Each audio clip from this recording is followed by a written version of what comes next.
Hey, everybody, and welcome to this week's episode of the Trend Report. I'm glad you're joining me today.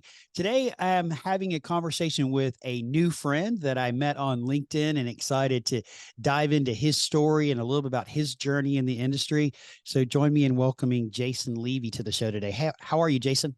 Hey, great. Thank you so much for this opportunity. It's great to be with you today. And Well, I'm happy excited that Friday. you're here. I mean, we actually really did meet on LinkedIn. I forget, I think you commented on a post I had made about the show, and we had a great little direct message conversation. And I reached out and said, "Hey, I really appreciate your story. Come join us." So here you Yeah, it are. was to remind you, it was actually the episode with Matt Negron, who's the president of Dauphin. Yep. I saw that episode. He's a friend and a contact of mine, and was really excited to see him get the opportunity to Yeah. join the pod, and that's where I met you. And so I'm happy to be here and happy to share my story. Well, I appreciate that reminder because they all kind of run together at times for Sure. me. So, Jason, tell us a little bit about you. Yeah, so I'm really fortunate. I'm a second generation um, wholesale. Basically, I started in the textile end of the business. Represented my parents, both my stepfather and my mother were wholesale reps for Kravet for many years in the Philadelphia metro market. And I joined the company that they had. They were the rep agency for Kravet at that time. And I joined the company in the early 2000s and was calling on designers in central and southern New Jersey. And we had a showroom in Philadelphia that I used to kind of partner with and do some events at. Mhm. So that's really where I got my start in the industry and have evolved from there. And here I am 20 something years later. A lot less hair. So, officially, you are an independent rep and you cover the greater Philadelphia area as an independent rep. And your line package, you're very heavy in the textiles, and it makes sense because your family was in the textile business and reps for it. And I did notice as I was doing a little bit of research, you've been an independent rep for a very long time. Yeah, well, so the opportunity to become independent, really stems from my parents being, in essence, independent, but they were an exclusive rep agency for Kravet Lee Jofa. And with that, being the main, kind of mold that I had as my entry into the business, I figured that that would be a good model to take part and go forward for as many years as I'm going to be in the industry. And I have evolved my package of lines to be more than just textile oriented. But textiles can be fabrics, it can be carpet, Mhm. so it can encompass very big channels. Mhm. So that's where I'm happy to show that I've evolved and I'm doing more furniture and lighting and curated art and things that really have tested my boundaries and made me go back and learn how to really sell this product Yeah. and speak that language because it's a different animal than just fabric or furniture or Mhm. carpet. So yeah, opportunities abound. So, in the beginning, most of your lines were more residential focused, right? Yeah, so in the beginning, everything was residential. Um, at that time, it was very segmented as far as, hey, you're in residential, you're over here, and Yep. contract commercials over there, and there's really not much intertwining going on.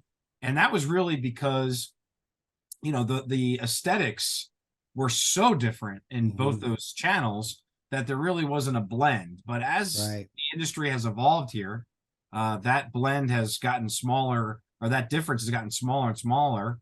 The blend is becoming more, streamlined, and there is just a lot of residential looking product in the commercial world, and vice versa. The Sure. residential people, they want all the performance from the commercial world. So it's really the best of both worlds, if you Right. ask me. Well, it's definitely been the blurring of the lines, right? Because as you said, there were very segmented, like it was your residential or your commercial. And now they definitely over time have truly blurred to you almost necessarily can't tell the difference in some of them. So, but Yeah, um, 100%. So what was the catalyst for you wanting to join your family business?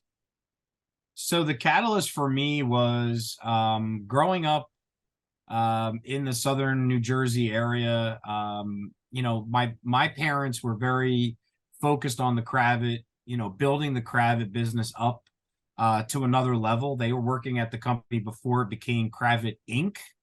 Hmm. So they had a lot to do with that ascension in this market. This was a very important market to them. And I think when my mother was diagnosed with ovarian cancer and that affected her ability to really go on the road and see her customers and carry this heavy fabric and this wallpaper and all the other things that she was tasked to carry, Sure. that really inspired me to get into the business. Being an only child, really being heavily focused with my mom. We were really, in sync together. And she pushed me into the business. I really Mhm. did not have the confidence when I got in to think that I knew what I was doing and could speak the language to these designers. But Sure. that that whole process of that diagnosis and me trying to step up and help the family business, that's what really inspired me at the beginning and has inspired me this entire time. I was going to say, obviously, it worked with her pushing you because 20 something years later, here you still are basically doing the same thing with a broader collection of brands. Yeah, well, and the other thing is too that she was able to really introduce to me was the fact that being independent, yes, you're tasked with building your business and selling your product to your design clients and to your clients overall, but you're also running your own business and you have to manage all these other tasks behind the Hmm. scenes that most people don't even know that you have to do Sure. until you're in the middle of it and you're like, oh no, I got to do that too. Like So paying that bills. really has pushed me, and again, my boundaries, my limitations, Hmm. reaching out for help, asking people that I've met in the industry become mentors, Sure. and really teach me some things that I really didn't know too much about, and that's what I think has helped me get to where I am right now. And I'm Mhm. never satisfied. I want to keep learning, keep growing, and keep partnering with people that can be smarter than me and teach me more than what I know. Well, that's the perfect mindset right there. To I want to keep learning, I want to keep growing. That is the perfect mindset. We talk about that a lot on the show. But before we dive into a little bit more about your journey, I do have a question for you. I'm snooping around doing a little bit of research. So you went to chef school. Yeah. I love that. Actually, Yeah. I'm a So foodie myself. So it was an interesting experience. In my youth, I was very enamored with the restaurant business here in South Jersey. Everything is kind of geared around pizza or the Italian restaurant at the corner. yep. So yeah, I was very interested in that world. It was basically, at that time, chefs were like the rock stars, like on TV. Yep. All those people were getting a lot of publicity, and um, I just became enamored with it. It was a good way for me to connect with my grandmother. She taught me, really got me kind of interested in doing it, and it's a skill that nobody could take away from me. That's for sure. So you actually know how to really use a knife and chop and use your knuckles and all that kind of stuff, right? Yeah, yeah. I That's great. mean, the skills that I learned at CIA were tremendous. Um, Obviously they give you a great base. They Mhm. want you to go into that world. Ironically, I'm in hospitality, but I'm not necessarily doing that end of hospitality. So you So kind of stayed a little bit in the same industry, but on the opposite side of the fence, if you will. correct. Yes. So, Yeah. Well, but I think no, it's chef school was really cool. The Hudson River was really cold in the winter. But that area, mhm. Rhinebeck, Poughkeepsie, Hyde Park, absolutely beautiful part of the country and a lot of history there. The Roosevelt Estate was right next door. Okay. So Yeah. we got an opportunity to go over there and check that out. And at the time, the Clintons were actually moving into Rhinebeck Oh. because Hillary was actually going to run for Senate of New York. Oh, yeah. So that's kind of the same time frame that was all happening. They were exiting the White House, and that was their next Sure. move. So Yeah. this was like late '90s, early 2000s. Well, I think it's Cool just time. fascinating that, we all have a story, right? And the things that we do are part of our story. They're the part of the fabric of who we are, right? And there's a direct tie-in that you went to chef school and you, as you said, you learned skills that nobody can take away from you. And now you're still somewhat in the same industry. And I would assume that you like to cook a lot. Yeah, so my wife's a high school math teacher. She gets Yeah. home, kind of early, mid to late afternoon. So I try to be the proactive spouse and, try to prepare food for both my boys. I have two growing boys that literally Sure. are eating everything in sight. So I try my best to be ahead of that. And I do enjoy it. I don't get a chance to really cook at a level that I once was, but Sure. I think that overall my family gets to um be taste testers for whatever I'm happen to be creating at that time. It was really a way for me to explore my creative side. I couldn't draw. Mm, I was not great with, power tools.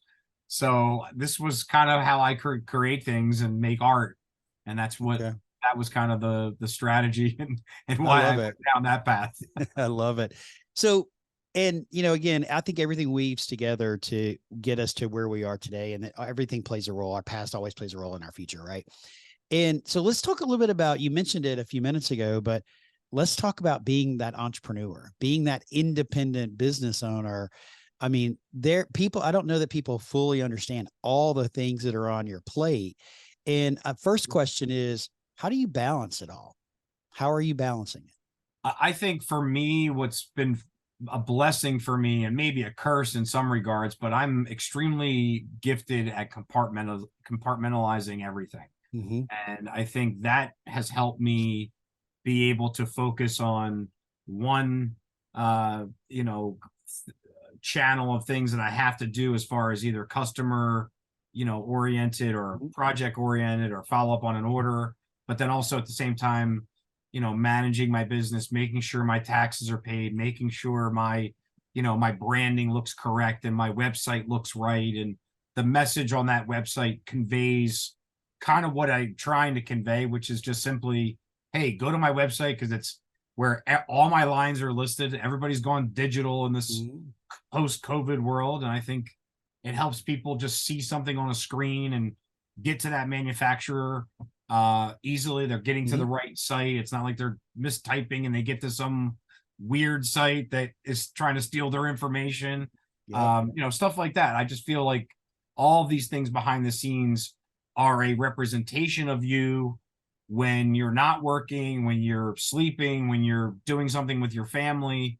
And I think all of that is really important and has Mm-hmm. to be addressed as a business owner. Mm-hmm. I think that has helped me stay organized. I utilize every technology that I possibly can. I'm heavily into technology, and I think that that's also helped me stay on top of things. CRM, it's a vital tool. I think a lot of people in the sales world that are older find it to be more of a detriment than a blessing. Mm-hmm. And for me, it just helps me stay on top of everything because I'm working on projects that could take a year, take 2 years. Sure. And I have to be able to stay on top of that as best I can and go from there. So there is a lot of behind the scenes that happens when you run your own business and own your own business. Recently, you launched a new website, you did a new brand. Congratulations. It looks fantastic. Thank Um, you.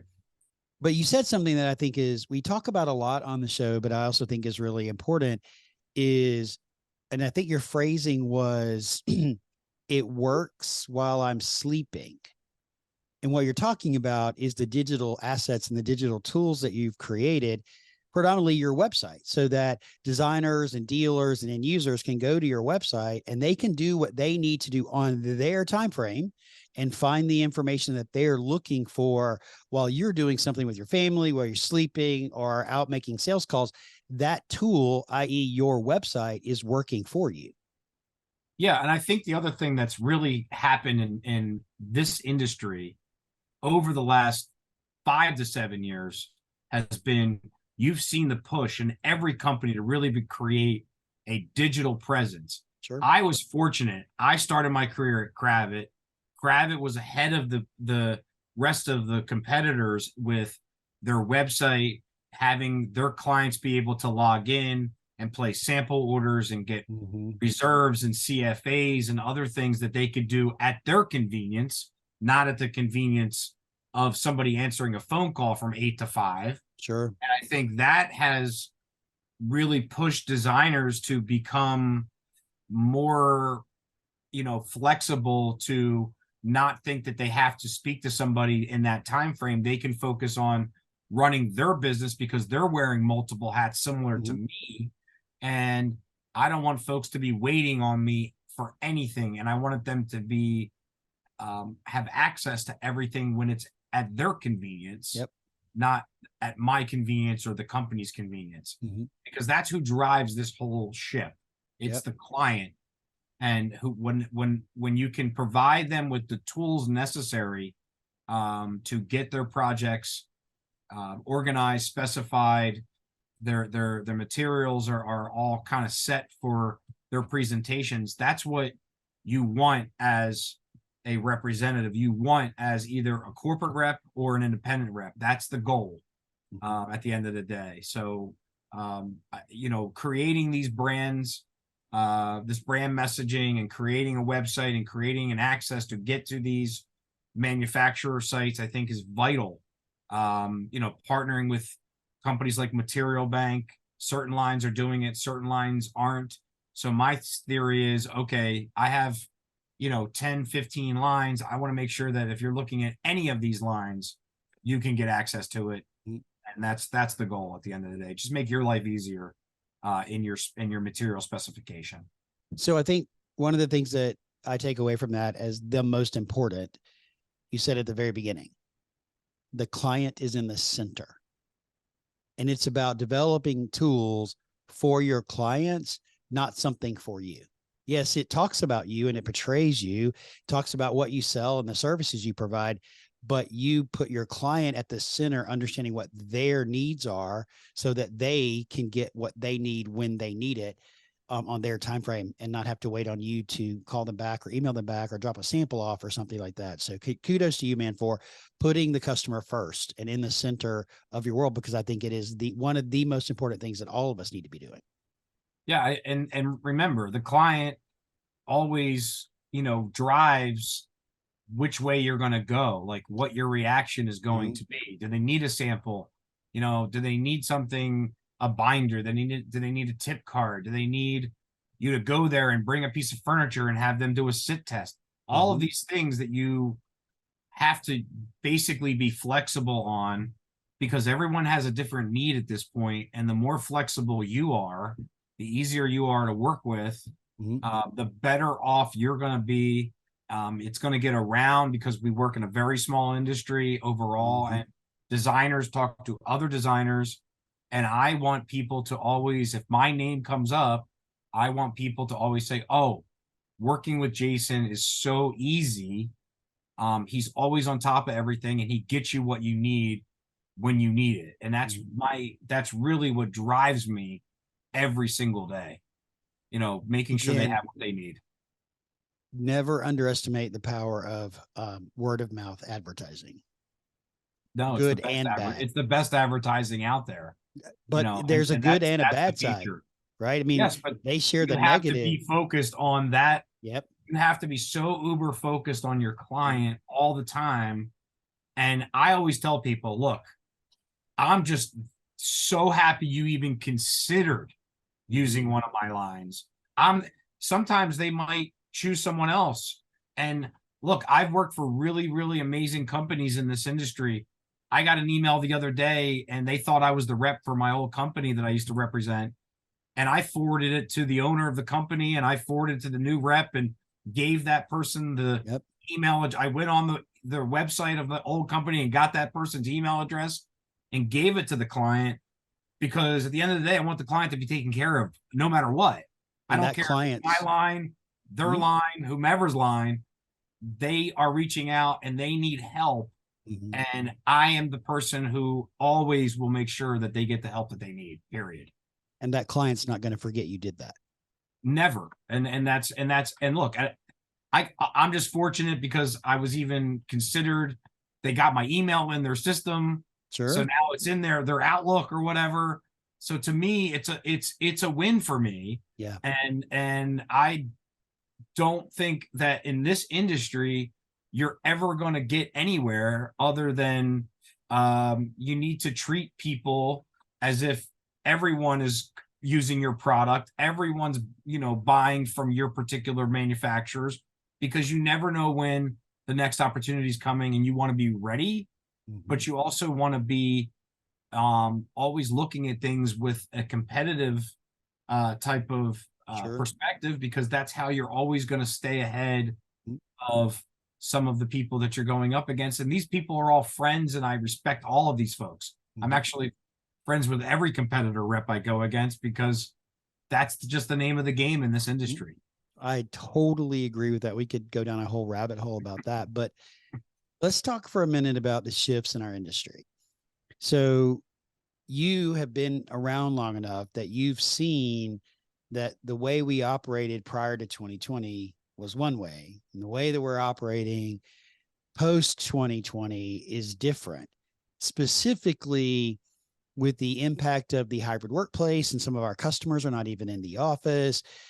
The lack of, or the downturn as it relates into specifications because of real estate and the woes of things are happening in real estate, but then the uptick in it as well. But the one thing that I want to really kind of hone in on for a second, Jason, is the A&D community.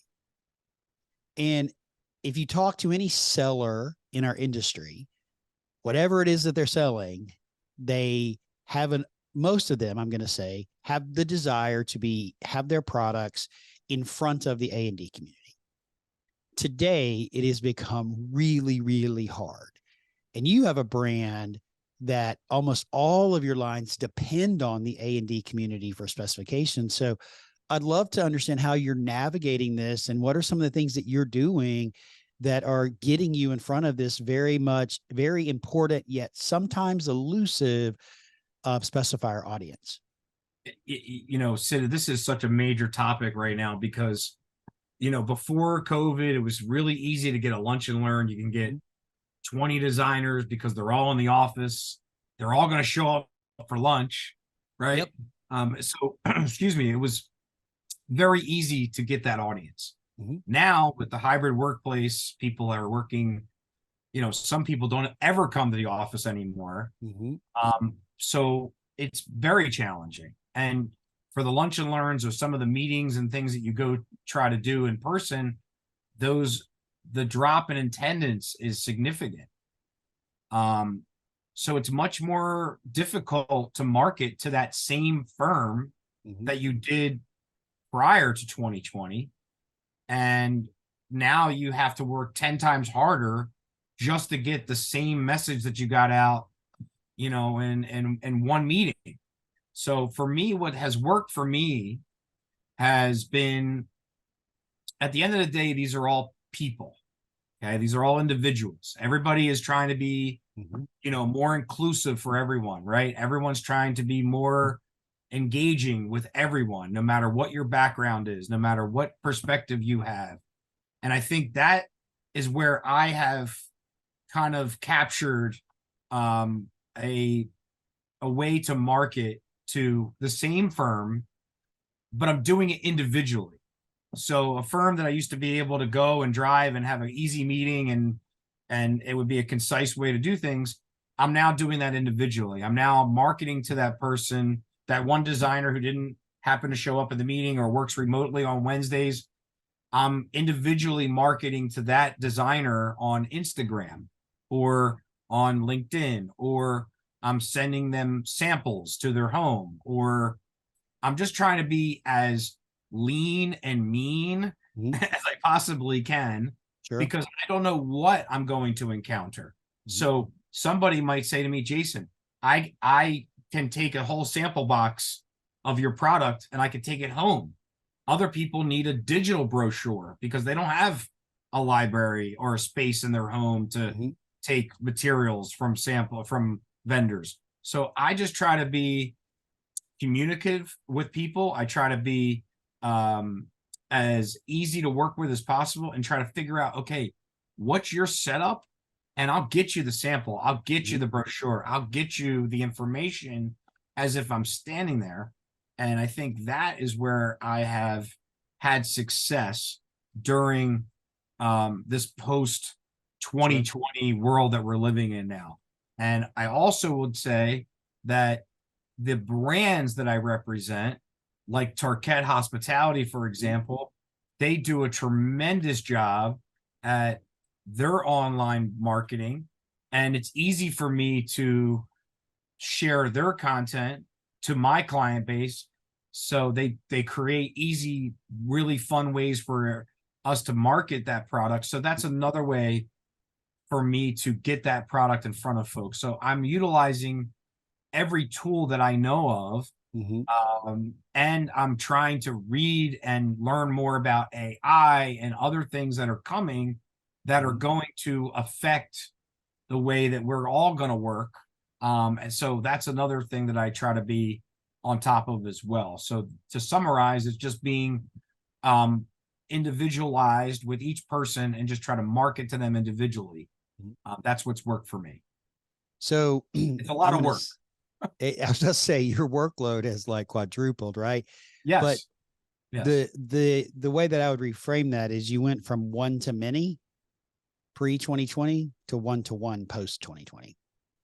Yes. That's a And you know what? lot of That extra work. it's a lot of extra work, but in my world, so when I transitioned from the residential world to the commercial world, I thought there would be a lot of overlap, right? Mhm. Oh, I'm already calling on X designer. They do this. They're going to know me from my Cravat days or whatever. That was not the case. Okay. Mhm. When I transitioned over to the commercial world, I had to go out and meet all new designers, work with all new design firms, market to people that are not in my wheelhouse. Reach out to Drexel and Thomas Jefferson University, which used to be, Philadelphia Mhm. Textile, and just try to get more involved, more engaged with the entire design community. And Mhm. that could be, so vast because I'm in an area where you got more College of Art, you got so much in Philadelphia alone. I'm not even talking about New Jersey, Sure. like Keene and Brookdale Community College. So you got all these different people and firms working here that I had to go out and really introduce myself to, build a relationship with. And yes, I'm fortunate. People remember me because they know I'm sincere. They Mhm. know I'm genuine. They know I'm engaging with them. They know I really want to find a solution for them. And like I said, they might pick somebody else's product, but at the end of the day, that project looks amazing. And I'm going to be the first one just to compliment, to tell the designer how great of a job they did, the architect, etc. And I think that that has helped also build my presence in the community overall. Mhm. And so that makes my online marketing that much easier because Sure. everybody knows my name one way or the other, and Mhm. that's a way to Mhm. be receptive to people that really haven't had the chance to have a presentation with or a meeting with Mhm. or an, a So I luncheon, think etc. there's a couple of things here for me that stand out. Um, you're in a very emotional side of our business because fabrics and flooring and wall covering and even some of the furniture that you have evokes emotion, right? It's Sure. also something that designers absolutely love. They would rather look at a full collection of fabrics than they would three chairs. Let's be clear. We know that, right? Right. And so, I mean, you're in a really unique spot with again a group that's really hard to get in front of, but is very important in our industry. They play a major role in our industry. And so tell me if you had to give a young rep or a furniture heavy rep, whoever, right? Two or three pieces of advice about reaching the A&D community, what would you say to them? I would really do three things, really. I mean, you mentioned two, three things. I would spend all of my time knowing every single firm that's in your particular area. And I mean every firm. I don't care if they work on the smallest of projects to the Gensler of projects. Yep. You need to know everybody in your market. Okay. The second thing would be is follow these every brand. Every design firm has an online brand and an online presence. Okay. They've built a website. They put their portfolio on their website. They highlight certain projects on their Instagram, whatever. You need, as a rep, to be engaged with all of the content that's out there that these people who potentially would be your clients are putting out there. And then you need to be able to remember that and say comments and engage in a conversation about that project. And that is huge in this industry if you're a rep, because the design firm knows that you're not just going in there trying to show them something that they're never going to specify because you sell more of a hospitality product and they work on more healthcare projects. Okay. So you need to know what they do, how they do it, and what they really try to feature, because that's where you can plug in product in your presentation that you can blend into theirs and give them the vision. Hey, you can use this product on your next project because this is where I would include it. So that's where I would put all of my energy and all my efforts if I was a young rep just starting out trying to repair a territory or build a territory. Build it, start it, yeah. Yeah. And the third thing I was just going to say is really spend the time in getting involved in your community. Know your ASID people. Get involved with the NEWH. Be involved with the IIDA. All of these organizations are there for a reason. And if you as a rep are not at least plugged into these people, you're never going to be able to really understand who's getting awarded for their work, who's getting awarded for building a team, what the community and the industry is doing as a whole. So that's where I would focus my efforts on those three things. Well, I wrote down 4. Okay. That's okay though. That's my job because I heard 4 and I want to recap them for the listeners. But I feel like for many, many episodes, probably the last 10 to 12 episodes, we've been talking about some form of digital tool, some form of digital something. And sometimes the conversation doesn't start there, but it leads there. But you are a living example of all the things that we've been talking about for at least the last year about leveraging the tools, using digital social platforms to grow. You are a living example of doing all of those things. And so I wrote down 4 things that you said, right? Know them, follow them, engage with them, and connect with them. Know them. Know the designers in your marketplace, who they are, what they do, the types of project they work in. Follow them on Instagram, LinkedIn, wherever they are, follow them. Engage with them. So when their firm posts something or they post something, you add a thoughtful comment back to it, right? And you are selling without selling. And then connecting with them is when the opportunity presents itself to go to in real life events and be engaged in IIDA, ASID, AIA, whatever it might be, go and be present there. So know, follow, engage, connect. I love that. I'm probably going to write an article about that, by the way. That's just spot on, man. Yeah. It's just so accurate in our industry because at the end of the day, we're dealing with creative folks and you have to be creative. One of the things that I started when I first transitioned into this industry, and it was really inspired by my mother. Okay. My mom used to buy my stepfather his ties. And I was always trying to get my mom to help me with my ties.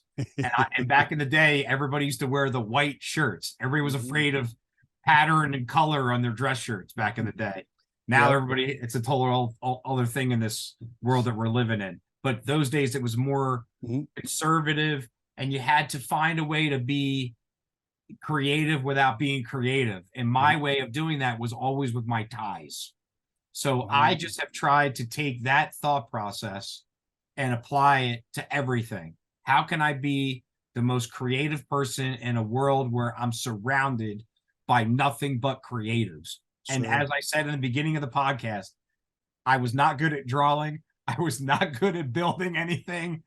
So for me, it's been connecting Mhm. and building relationships. And that's what has been my blessing Mhm. in life, has been just that, just being able to connect with folks Mhm. and be honest with people and be genuine with people. I go and see clients. They happen to be maybe working on a project, maybe they're not working on a project. I just try to find a reason to say, hey, I wanted to stop in and say hello. Here's some donuts. Here's something from, cupcakes, because I try to be something, I always try to Yep. support another local business with my business. Mhm. And it's just, in a world where you try to be a connector, that's what I try to be. Actually, my last name is inspired by the Levite tribe.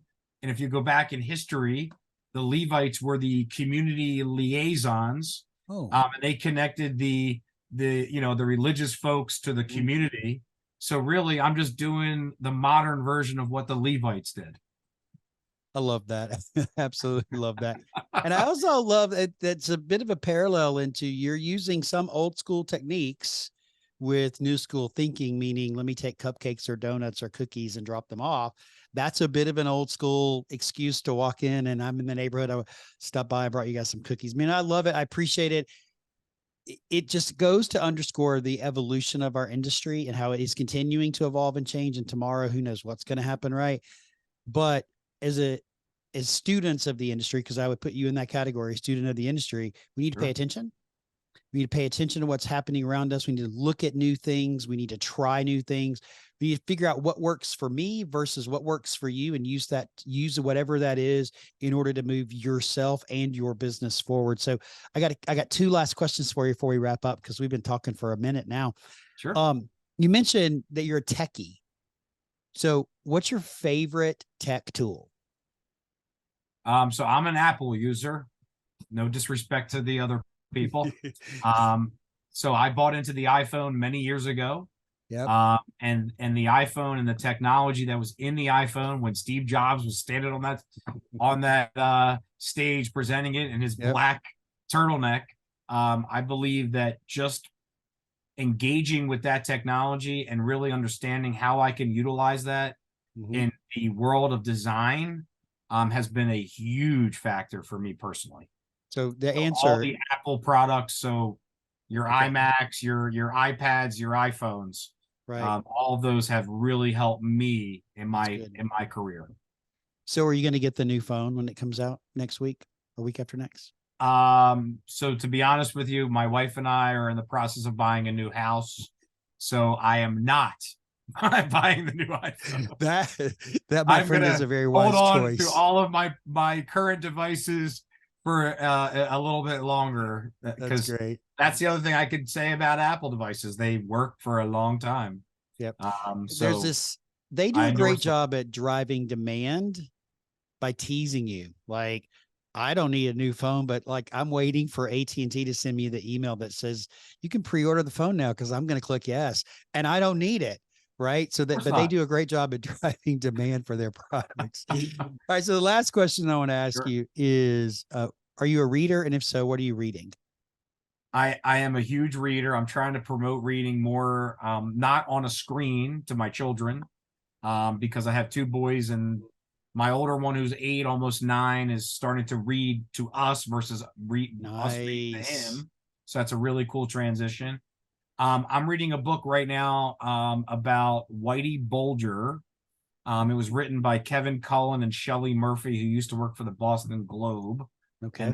they were the two reporters who basically broke the story in the late '80s about how he was an informant for the FBI, and Sure. uh, how that whole story in Boston underworld was taking place at that time. That's cool. So I love very it. cool story. I love hearing what people are reading. Jason, I appreciate you coming in and joining us today, sharing all of your amazing insights with our listeners today. And it's been a pleasure to connect with you and get to know you a little bit. If our community would like to get in touch with you, what is the best way for them to do that? So the best way is hey, we were talking about my website. Go on my website. It's literally the easiest website on the planet. It's www.jasonlevy ASSOC.com. And you Perfect. can get to me, my email, my Instagram, all my lines, right there on that on the website. So go there. Email is the best way to contact me personally, and I'm quick to respond. So if you need something, have me working on something, hit me up. I'll definitely reach back out to you with gusto. I love that. We will be sure to drop all that information, including LinkedIn, Instagram, and your website, email, all down in the show notes. So you can head over there if you'd like to connect with Jason. And just if you do reach out, let him know you heard him here on the Trend Report. That's why you're reaching out. So Thank you, thanks Sid. again, Jason, for joining me today. And go out there and make today great, everyone. And we'll see you again in a couple of weeks.